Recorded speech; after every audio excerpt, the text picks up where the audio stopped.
tous. En guide d'introduction, je vais présenter deux documents qui vous ont été remis dans vos pochettes.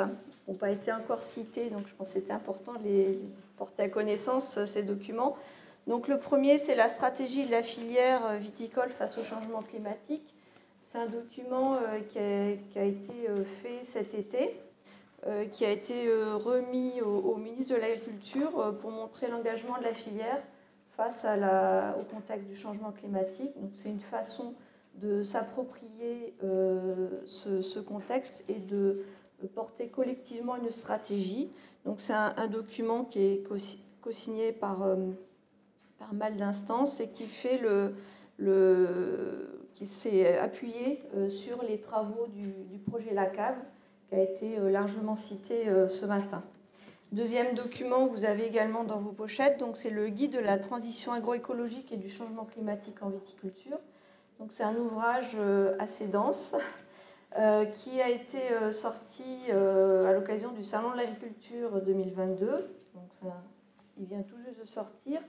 Ça fait suite à un guide de l'agroécologie qui avait été lancé par l'IFV et l'INAO en 2017. Donc en fait, c'est une mise à jour dans lequel vous avez en fait, en pages 4 et 5, vous avez le sommaire de ce document qui présente les différents leviers d'action qui sont proposés sur l'agroécologie, également sur le changement climatique. Donc, par rapport à l'édition précédente, il y a des nouveaux chapitres qui sont apparus concernant le volet gestion des sols, la qualité de l'air et également le changement climatique avec l'angle adaptation et atténuation. Dans ce document, il y a également des éléments de veille réglementaire qui sont ventilés chapitre par chapitre, qui permet d'avoir une vision assez exhaustive de l'ensemble des contraintes réglementaires à l'heure actuelle. On souhaite bien évidemment faire vivre ce document, donc il sera mis à jour régulièrement sur le site de l'IFV. Il est téléchargeable sur le site de l'IFV. Et donc, pour en venir au sujet que je vais vous présenter ce matin sur l'atténuation, donc on pourra faire le constat déjà que le sujet de l'atténuation est intégré dans ce guide, page 70. On peut faire le constat également que le sujet de l'atténuation représente assez peu de pages par rapport à ce guide. Alors, est-ce que c'est lié au fait qu'on n'a pas une assez bonne prise de conscience de cet enjeu, de l'atténuation, ou bien qu'on met nos efforts déjà sur les leviers d'adaptation qui sont assez nombreux. On pourrait aussi faire le constat que l'adaptation, ça peut être vécu comme une contrainte puisqu'on subit le changement climatique. On s'adapte pour avoir tous le même objectif, c'est pouvoir continuer à produire du vin, puisqu'on est une filière qui produit des raisins dans l'objectif de faire du vin. Donc on a un objectif produit, donc on s'adapte pour continuer à produire du vin. Mais il faut penser également à l'atténuation. Donc l'atténuation, c'est plutôt vécu comme peut-être pas trop une contrainte, mais une démarche volontaire, une somme d'actions individuelles qui, collectivement, ont un impact fort, puisqu'on cherche à réduire notre empreinte vis-à-vis de nos émissions de gaz à effet de serre. C'est peut-être aussi parce que c'est moins palpable. Autant on sait qu'on fait des actions d'adaptation pour un objectif particulier, avoir des raisins mûrs de qualité, avec un équilibre sucre-acide et aromatique bien précis.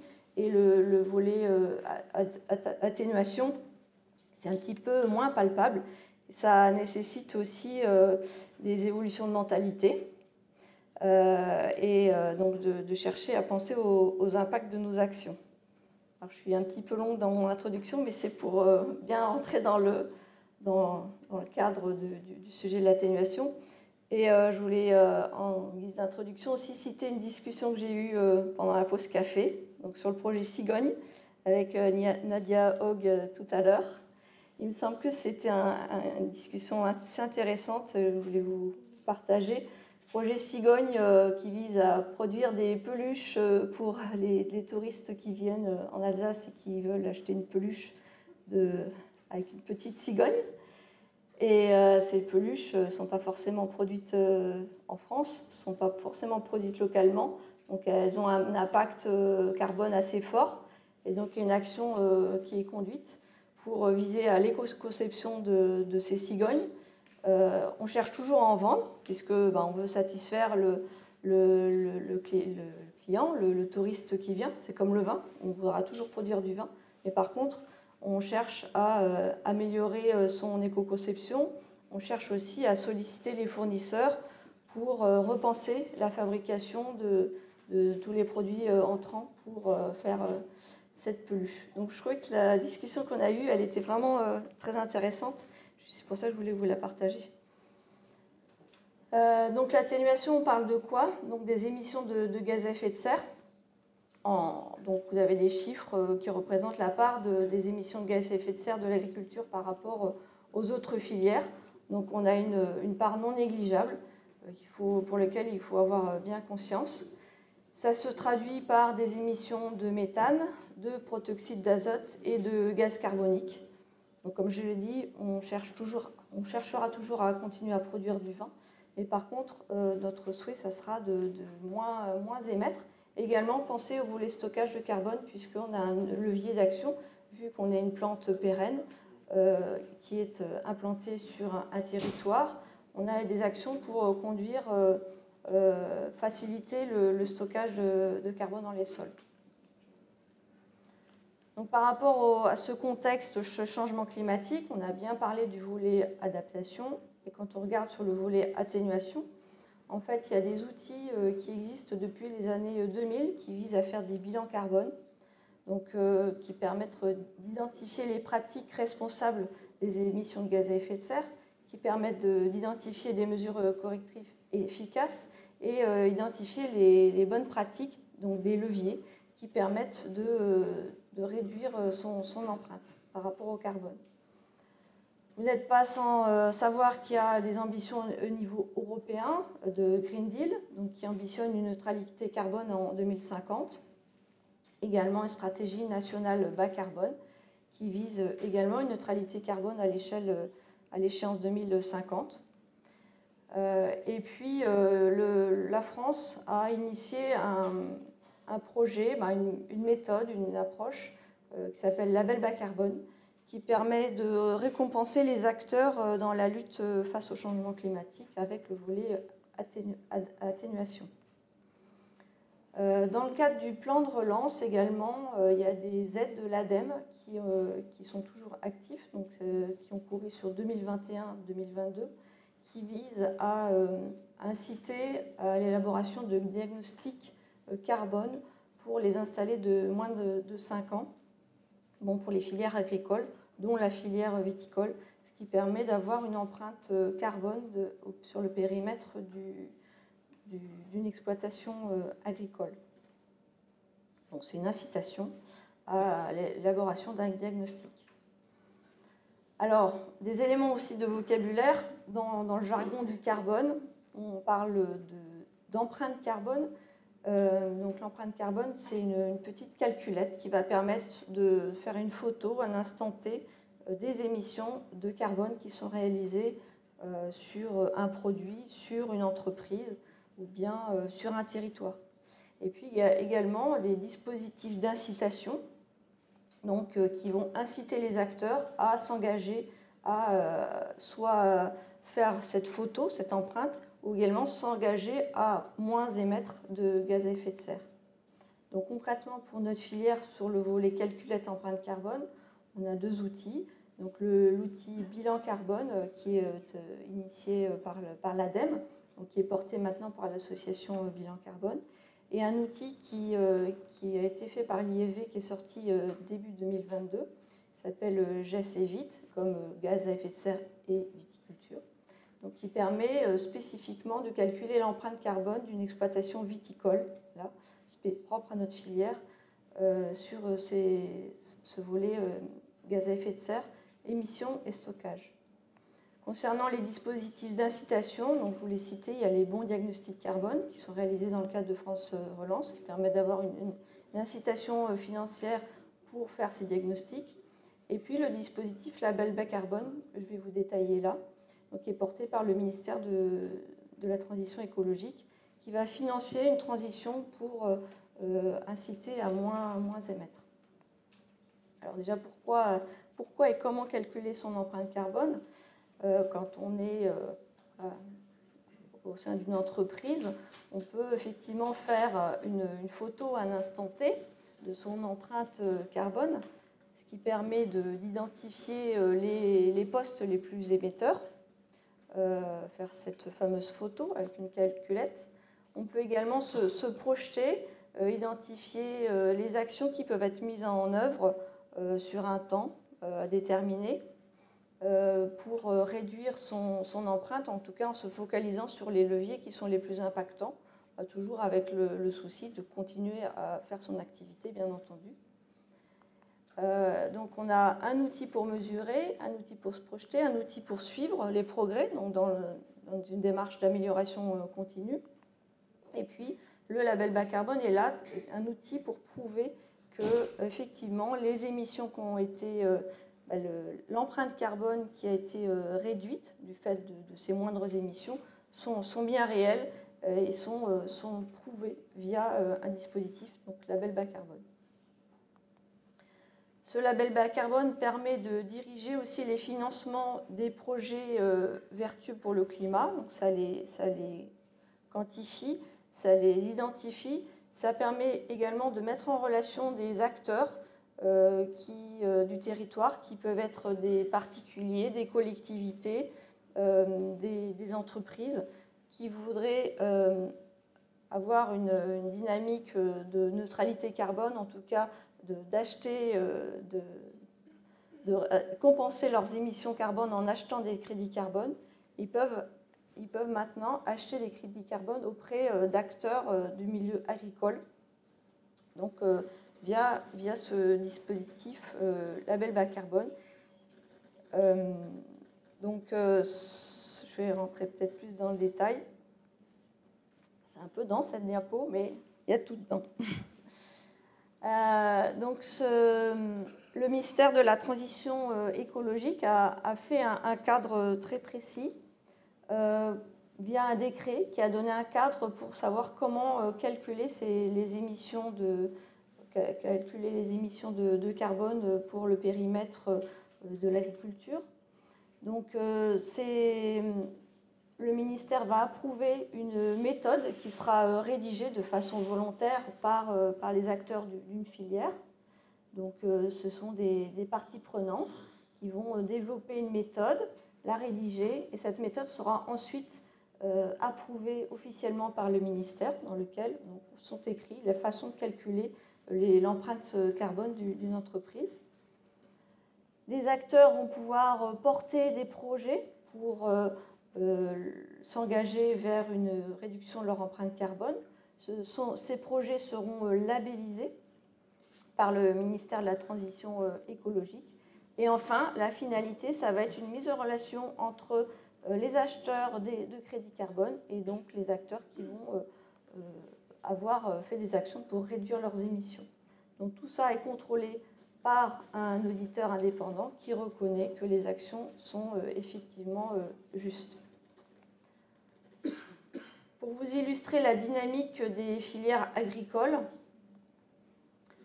donc elle est assez récente cette dynamique, puisque vous voyez le premier chiffre, c'est 2019, donc c'est la filière élevage qui a pris l'initiative de rédiger sa méthode sectorielle, label bas carbone.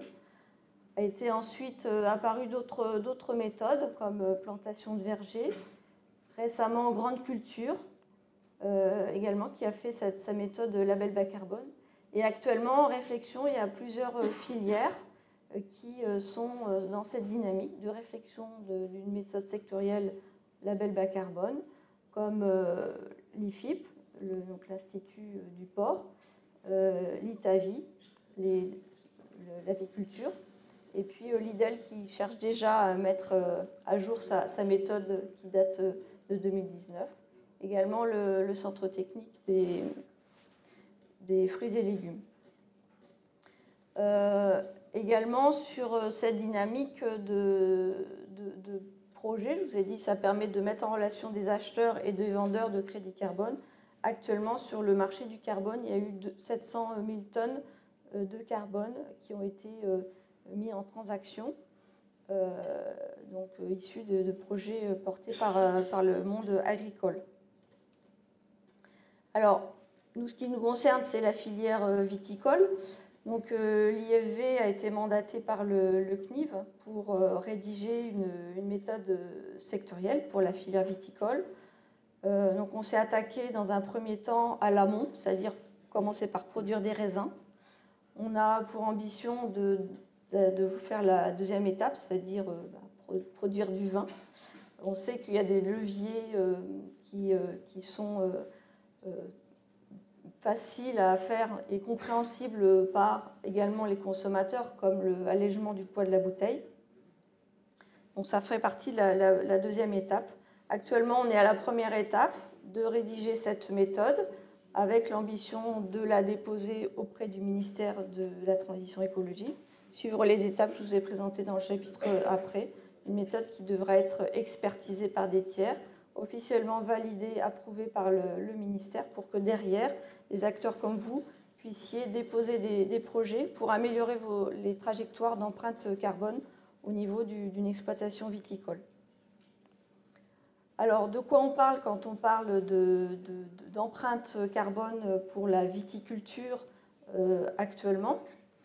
Donc, je vous ai mis sur cette diapo, je suis désolée pour ceux du fond, c'est peut-être un peu petit. Vous avez toutes les émissions et stockage qui peuvent être réalisés à l'échelle de l'exploitation sur la partie production de raisins.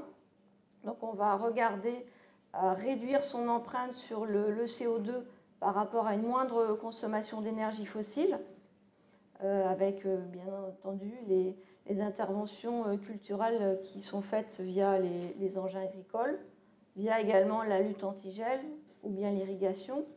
On va réduire aussi nos émissions, on va chercher à les réduire par rapport au protoxyde d'azote, donc moins émettre de protoxyde d'azote en regardant les leviers qui touchent à la fertilisation. L'utilisation d'engrais, et puis les leviers qui concernent le stockage, donc la séquestration de carbone dans les sols, ou bien la valorisation du carbone issu de la biomasse aérienne, ligneuse, ou des racines. Donc quand on regarde le périmètre d'une exploitation, on regarde aussi l'amont, c'est-à-dire tout ce qui va toucher à la fabrication et au transport lié au flux. Donc, quand on est bien sur le même parallèle que l'éco-conception citée tout à l'heure, on va aller solliciter les fabricants en amont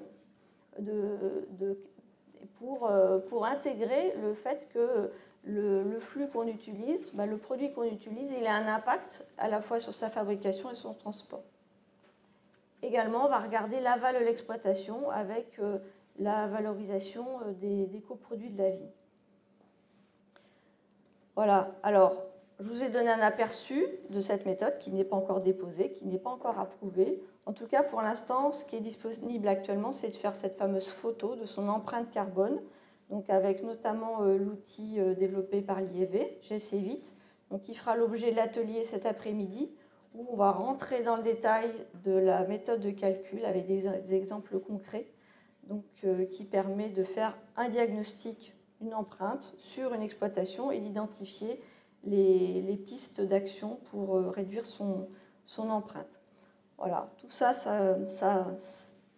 voilà, j'en ai fini pour la présentation. Je voulais souligner également que toutes ces actions arrivent en complément de tous les efforts qui sont faits par la filière, notamment en termes de démarches environnementales, puisqu'on a une filière qui est quand même très engagée au niveau des démarches environnementales, de certification environnementale notamment. Et donc ça vient dans le même objectif et ça permet d'objectiver aussi tous ces efforts qui sont portés par la filière. Je vous remercie de votre attention.